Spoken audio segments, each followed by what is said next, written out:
Hola y bienvenidos a NTD Noticias. Soy Eduardo Zompa y estas son las noticias más relevantes del día de hoy. El Congreso número 117 juró el domingo y Nancy Pelosi fue reelegida por otro periodo como presidenta de la Cámara de Representantes. Más de 423,000 votos a favor de Trump fueron eliminados en Pensilvania, según un grupo de científicos. Dicen que es irresponsable certificar los resultados. El líder republicano, Kevin McCarthy, dijo que apoya el intento de impugnar los resultados del colegio electoral. Varios congresistas anunciaron que también objetarán. Entrevistamos a un exprisionero político cubano, quien advirtió a Estados Unidos sobre los peligros del comunismo. En España, un grupo de personas salió este fin de semana para protestar en contra del fraude electoral. Dicen que si Estados Unidos pierde su libertad, afectará al mundo entero.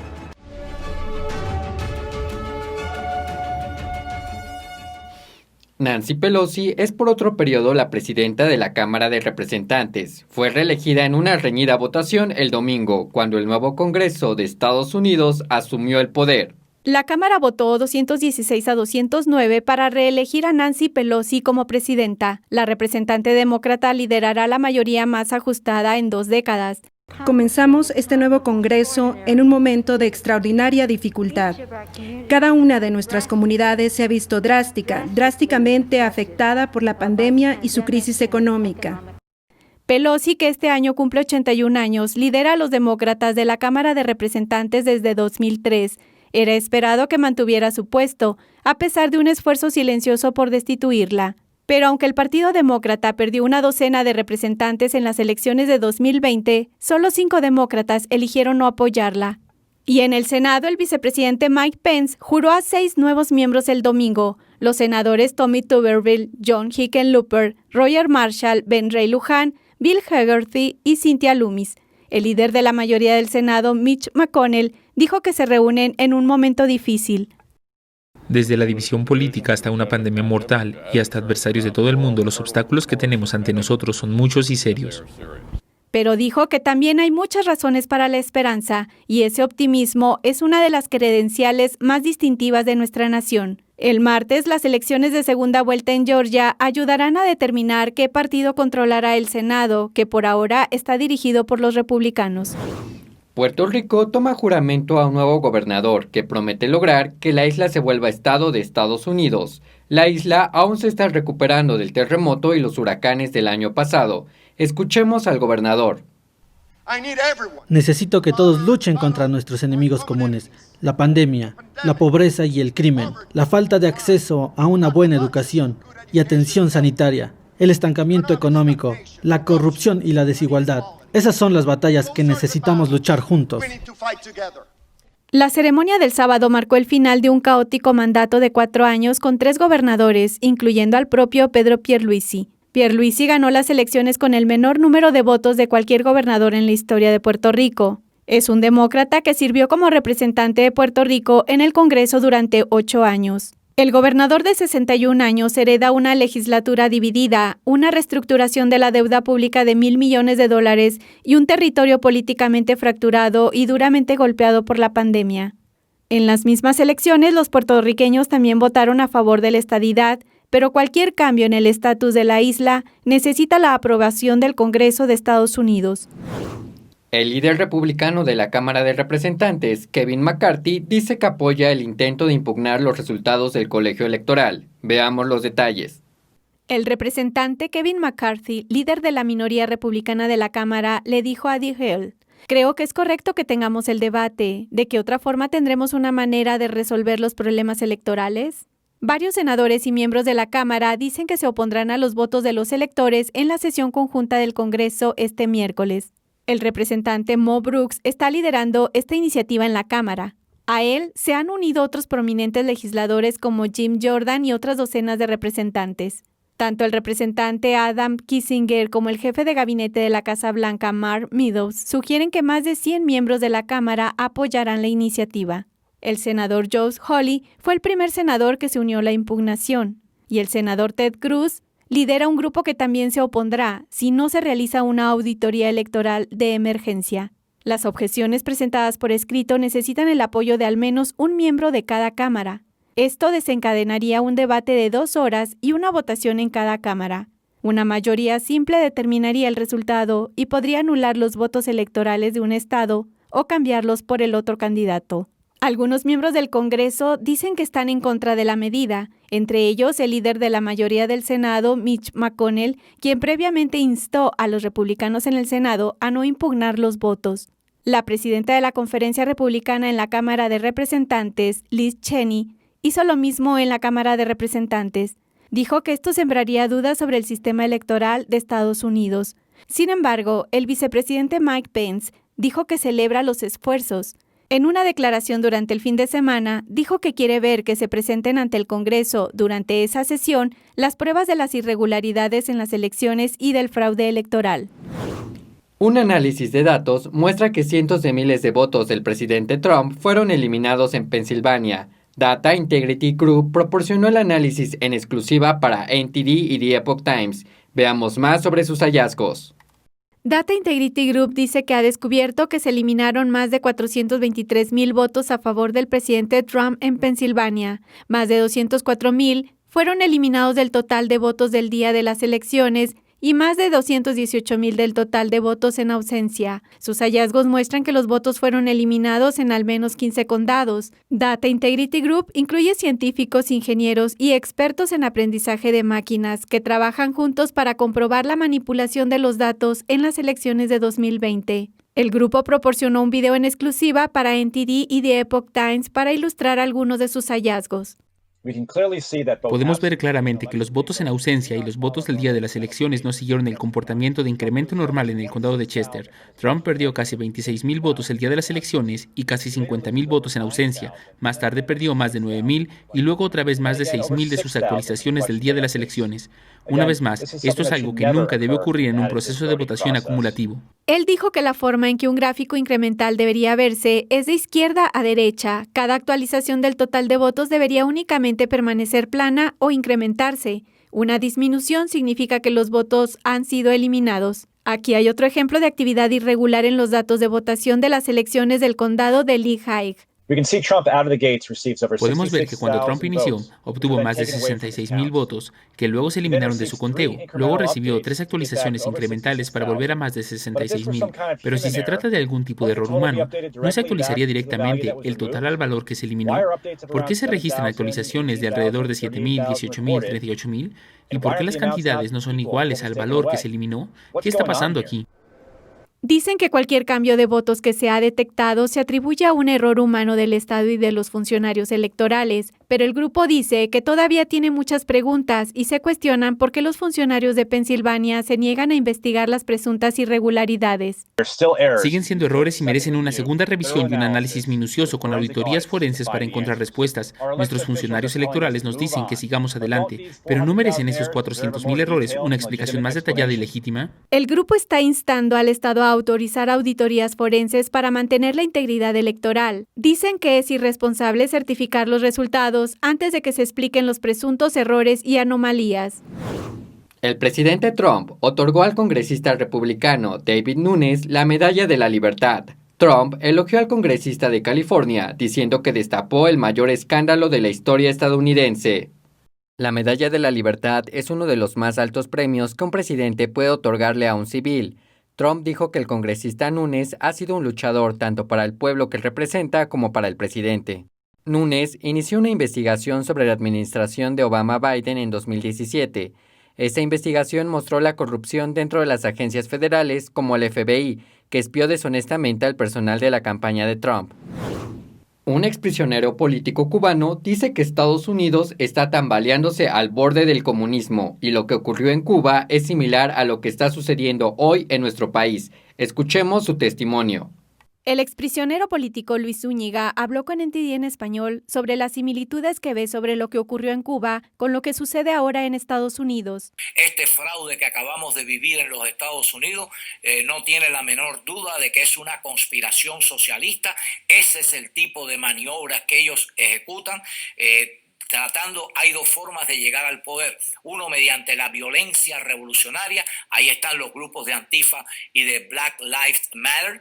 Son grupos de acción, son grupos de violencia que tratan de imponer el terror social para asustar a la ciudadanía y que les permita a ellos el control de la sociedad.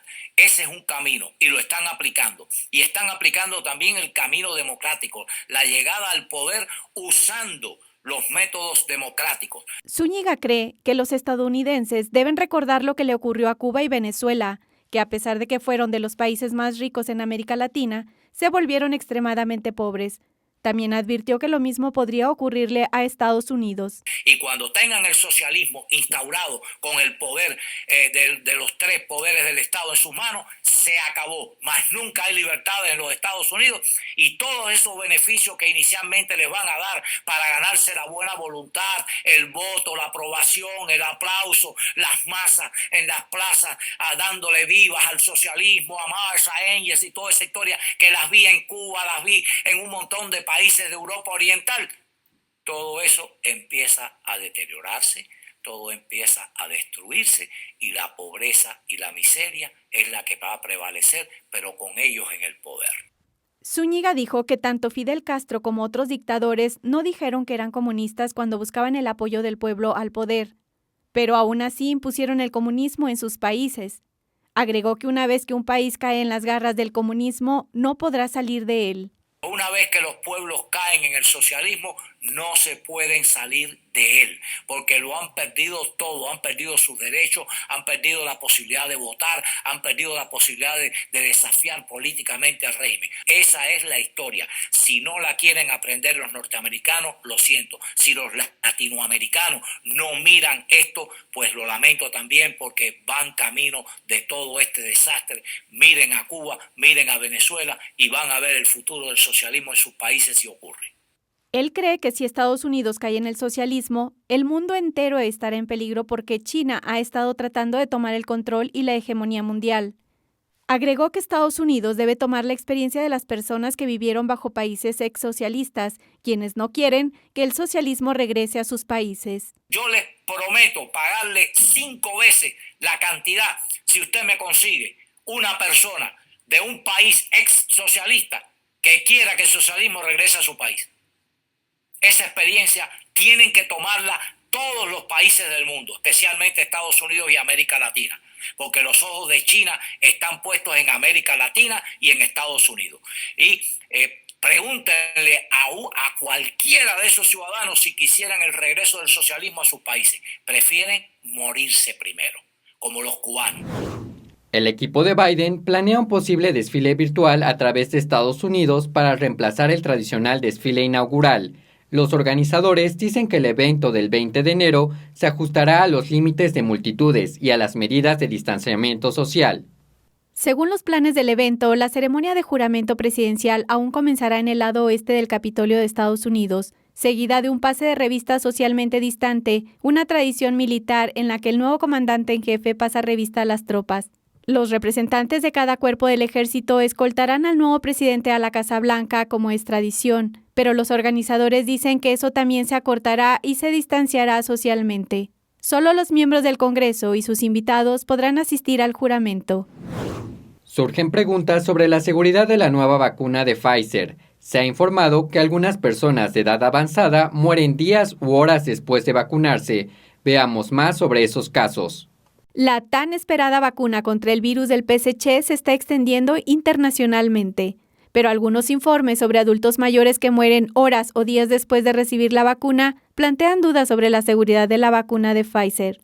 En Suecia, un hombre de 85 años con afecciones preexistentes murió de un ataque al corazón un día después de recibir la vacuna. En Israel, 2 ancianos murieron a las 2 horas de recibirla y en Suiza, un hombre de 91 años murió 5 días después de ser inyectado. Según estos informes, tanto los trabajadores de la salud suizos como israelíes dicen que algunas de estas muertes no parecen estar relacionadas con la vacuna o que es muy poco probable que lo estén, citando un historial de problemas de salud.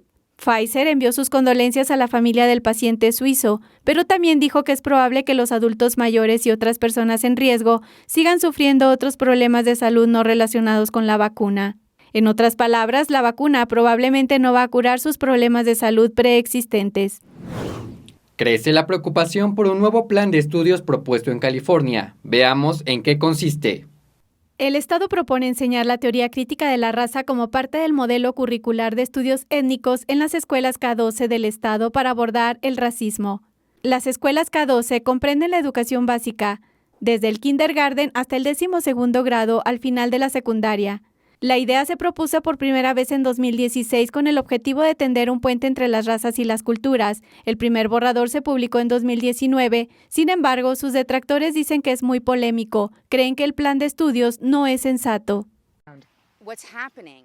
Lo que está sucediendo es que se está pervirtiendo el sistema, porque la teoría crítica de la raza se basa en la doctrina marxista de poner a la gente en dos categorías para describir cualquier sistema de lucha. Y esas dos categorías son opresor y víctima. Y así los estudios étnicos críticos se convierten en la disciplina académica que enseña a los niños la teoría crítica de la raza. El 7 de diciembre se publicó un tercer borrador del plan de estudios. La gente tiene 45 días para comentarlo y sugerir modificaciones. Se dice a los maestros que usen esto como una pedagogía, lo que significa que así es como van a tratar a los estudiantes en clase. Es divisivo. Por definición, estás dividiendo a la gente en grupos. Es discriminatorio, por definición, porque agrupas a la gente por su raza y luego le asignas atributos a ese grupo, simplemente por el color de la piel del estudiante. En mi opinión, si yo estuviera enseñando esto, sería una mala práctica educativa. Myers también es profesora, por lo que ha leído sobre la teoría crítica de la raza y analiza cómo se desarrollaría en el aula. Los estudiantes blancos son opresores. Los estudiantes que no son blancos han sido oprimidos y son víctimas. Y mis estudiantes puede que no sepan que han sido oprimidos y puede que no sepan que son opresores, pero lo son de todos modos. No puedo imaginarme decirle esto a los padres y que no corran al despacho del director al día siguiente y le digan, ¿qué está pasando en esa clase? Hay una mejor manera de abordar el racismo y la opresión sistémica y todas las cosas que el proyecto quiere abordar. Hay una mejor manera de hacerlo. Hay una manera de construir puentes, hay una manera de construir comunidad, hay una manera de impulsar a todos esos grupos étnicos y mostrar su fuerza, mostrar su liderazgo y hacerlo de una manera que nuevamente construya empatía y construya comunidad con los niños. El objetivo es crear conciencia a través de sus organizaciones. Piden a aquellos que no estén de acuerdo con el plan de estudios que contacten con los funcionarios estatales y locales para sugerir revisiones.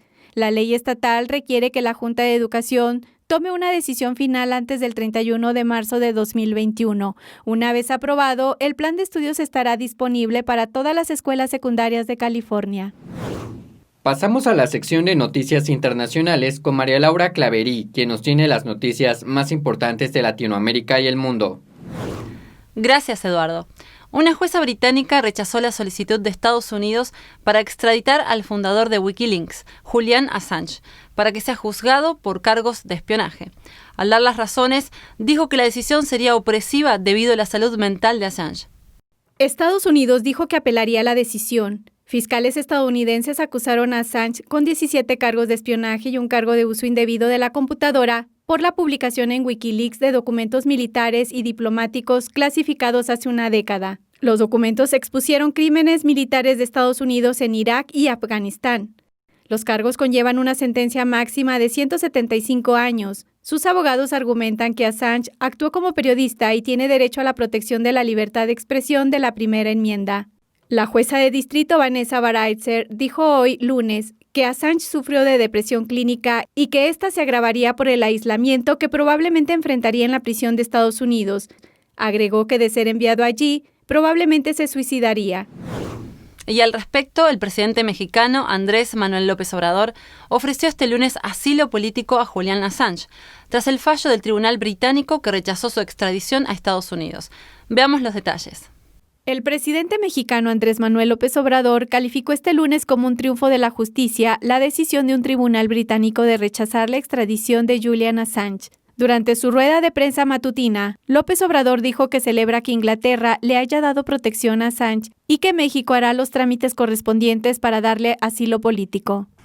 con lo que significa el derecho de asilo y nuestra tradición, que es protección, pero al mismo tiempo también la responsabilidad de cuidar que el que recibe el asilo no intervenga, no interfiera en asuntos políticos de ningún país. En el pasado, López Obrador celebró las filtraciones de Wikileaks sobre México cuando él era opositor de los gobiernos anteriores. La jueza británica Breitzer decidirá este miércoles si concede la libertad condicional al fundador de Wikileaks, quien aún está en prisión provisional. Un grupo de españoles salió este fin de semana para expresar su apoyo al presidente Trump frente a la Embajada de Estados Unidos en España. Dicen que el PSG está detrás del fraude electoral. Veamos lo que dijeron. Este fin de semana, un grupo de españoles se manifestaron en su país para expresar su preocupación por el fraude electoral en Estados Unidos. Dicen que si Estados Unidos pierde su libertad, afectará al mundo entero. Queremos mostrar nuestro apoyo a su dirección, a su lucha contra la corrupción y a su lucha contra el fraude. Queremos que vea el apoyo que tiene del pueblo también en España. A ver si poco a poco la gente va despertando y va siendo consciente de que la libertad, la falta de libertad nos afecta a todos. Y hay que luchar, y hay que salir a la calle, y hay que quejarse. Algunos manifestantes expresaron su temor de que el mundo entero caiga bajo las garras del comunismo y de que en el futuro vivan bajo una dictadura comunista. No queremos ser como China, no queremos ser como Venezuela, queremos ser libres. Trump es el presidente legítimo de Estados Unidos. Estamos aquí por la libertad y para acabar con el Partido Comunista Chino. Otros manifestantes dijeron que el Partido Comunista Chino utilizó el fraude electoral para acabar con la libertad en Estados Unidos. Estados Unidos es un faro de libertad y la democracia en nuestro mundo y convenciendo que le destruye a Estados Unidos mediante fraude en las elecciones estadounidenses. Entonces estoy aquí para apoyar a Trump.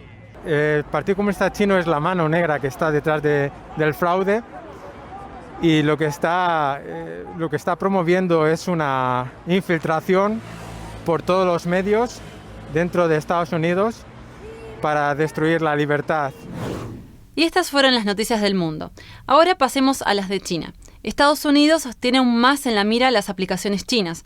Durante el 2020 fueron prohibidas de los teléfonos inteligentes proporcionados del gobierno. Veamos los informes. El 2020 fue definitivamente inusual. Fuimos testigos de un cambio dramático en las relaciones entre Estados Unidos y China. El año pasado tuvo lugar una serie de medidas casi ininterrumpidas contra Beijing, con la clara desconfianza de Estados Unidos hacia el Partido Comunista Chino. El Pentágono advirtió que el personal militar estadounidense debe borrar TikTok de todos y cada uno de sus teléfonos celulares. A principios del año 2020, un número de ramas militares de Estados Unidos siguieron el consejo. Prohibieron esta aplicación de redes sociales de propiedad china en los teléfonos inteligentes proporcionados por el gobierno. Asimismo, en julio, la Cámara de Representantes votó y aprobó un proyecto de ley sobre TikTok. Este dice que los empleados federales tienen prohibido descargar la aplicación para compartir videos en dispositivos proporcionados por el gobierno. Un proyecto de ley similar fue aprobado por Seguridad Nacional y el Comité de Asuntos Gubernamentales pocos días después. Y en agosto el Senado votó de forma unánime para aprobarlo. Cuando se le preguntó a Mike Pompeo si recomendaba descargar TikTok, el secretario de Estado contestó, y cito, «Solo si quieres que tu información privada esté en manos del Partido Comunista Chino». La administración Trump trató de prohibir TikTok de las tiendas de aplicaciones para teléfonos celulares en Estados Unidos. Sin embargo, TikTok presentó una demanda argumentando que tales acciones violarían la libertad de expresión y el derecho a un proceso justo. Y los procedimientos legales aún están en curso. En cuanto a Huawei, fueron aplicadas más sanciones. En marzo de 2020, el presidente Trump promulgó una legislación relacionada al uso de subsidios de Estados Unidos por parte de compañías de telecomunicaciones. La legislación prohíbe a las compañías usar subsidios del gobierno para comprar equipos de Huawei u otras compañías con preocupaciones de seguridad nacional. En junio, la administración Trump determinó que Huawei está respaldada por el ejército chino y la Comisión Federal de Comunicaciones de Estados Unidos, o FCC, designó oficialmente a Huawei como una amenaza para la seguridad nacional. La FCC también prohibió a los proveedores de telecomunicaciones el uso de 8.300 millones de dólares de un programa de subsidios del gobierno para comprar equipos de la compañía. En una conferencia de prensa del 15 de julio, el secretario de Estado Mike Pompeo anunció la imposición de restricciones de visado a ciertos empleados de Huawei por sus violaciones de los derechos humanos. Y a partir de este septiembre pasado, Estados Unidos exige licencias para la venta de semiconductores a Huawei, fabricados en el extranjero con tecnología estadounidense. En mayo pasado, Estados Unidos puso en lista negra a Huawei, lo que sumado a las sanciones en curso tuvo un gran efecto sobre la compañía este año. En la conferencia de desarrolladores de Huawei 2020, el CEO de la sección de consumos de la empresa admitió que muchos de sus modelos ya estaban agotados. Y los modelos insignia de Huawei pueden no ser capaces de actualizarse debido a la falta de microchips. Y el estricto control sobre tales empresas se refleja en la lista negra de Estados Unidos. En junio, el Departamento de Comercio estadounidense colocó 24 empresas en su lista negra por el apoyo que daban a las adquisiciones militares del PSC. Otras 9 agencias chinas también figuran en la lista por violar los derechos humanos en Xinjiang. Como consecuencia, estas empresas no pueden realizar transacciones con Estados Unidos. El Departamento de Comercio también declaró que la medida restringe a estas empresas de la utilización de productos con tecnología estadounidense a menos que obtengan una aprobación específica. En julio, el Departamento de Comercio y la Oficina de Industria y Seguridad agregó a 11 empresas chinas más en la lista. Estas empresas fueron acusadas de cooperar con el régimen chino en casos de violaciones a los derechos humanos, detenciones arbitrarias masivas y trabajos forzados. Incluso se expuso que 2 de ellas participaron en la recolección de ADN de la minoría étnica musulmán uigur en Xinjiang. El Departamento de Comercio anunció el 18 de diciembre que agregó 77 nuevos nombres a la lista negra, y 61 de las nuevas adiciones eran de China. La empresa SMIC es el mayor fabricante de chips de China y fue el primer nombre que apareció en la lista. 10 de las empresas asociadas a SMIC, incluyendo las sucursales locales de las empresas en Estados Unidos, también figuran en la lista negra. El mayor fabricante de drones del mundo, DJI de China, también fue añadido a la lista.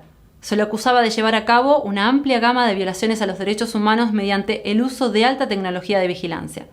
La lista negra incluye ahora a más de 300 entidades chinas. Las consecuencias de la misma también se reflejan en otras áreas.